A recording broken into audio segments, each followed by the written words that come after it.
Uçiniklərim istəyir, yəni. Gör nətər ustayam ki, özüm işlədim, naxadı 2 dənə də uçinikim. Bir dənə əl eləyim bura. Ömər sən də. Ömər də vurur, Ömər də kompresorla işləyir maşallah. Sürəkdir maşallah, hə Ömər? Ömər kvadratın neçə yapırsan Ömər? 100 manata ya. Heç burada 100 manatlıq iş yoxdur. Bu hissələr də hazırdır. Hardasa 15 dənə taxta vurmuşuq maşallah. 15 ya da 16 dənə. Artıq spotları da deşmişik.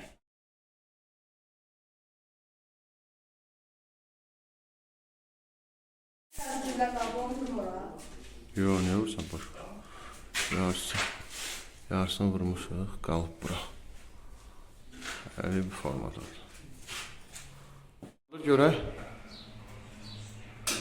Bir dənə də ayala. Söndür.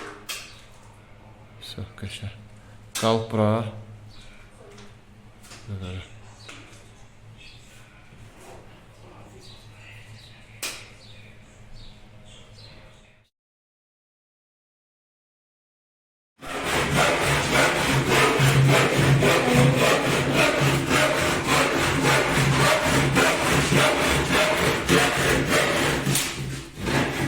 Yaxşı.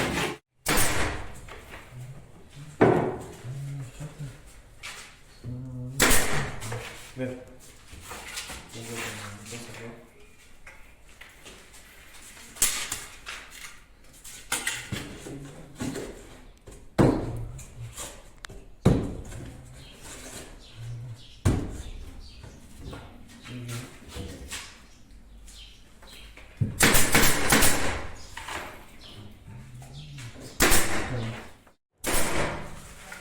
Şuralar gəlib çatmışıq işin demək olar ki, axırına. Hemen qısaqlar işləyir. Bir dənə qalıb buradan bir dənə belə. Reypə çəkmişdir, qalan görünür. Dekorativ taxta. Çünki patologda əyrilik var, mən yerin alacağım. Bu indi kəsdirəm, bir kimi verdim, qıram. Bax, Ömər oldu. Hadi nə? Deməli, buranı da videonun əvvəlində gördünüz ya bu.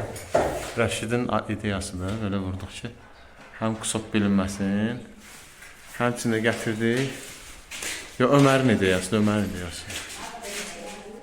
Həmçində gətirdik, buradan belənçinə vurduq. Yəni, dekor kimi olsun da, yəni boş olmaz. Bu belə. Allah xeyirli olsun. Razı qaldın. Sağ ol bana, ayın balon bana olsun. Xeyirli olsun, xeyirli olsun. Çox mu? Bizə qalmaz. Xeyirli olsun. Nəvələrimin toyunda inşallah. Sağ ol. Allah razı olsun. Sağ ol. Sizə qaldı. Bu saatın ayını alın, alın, usta var, usta var.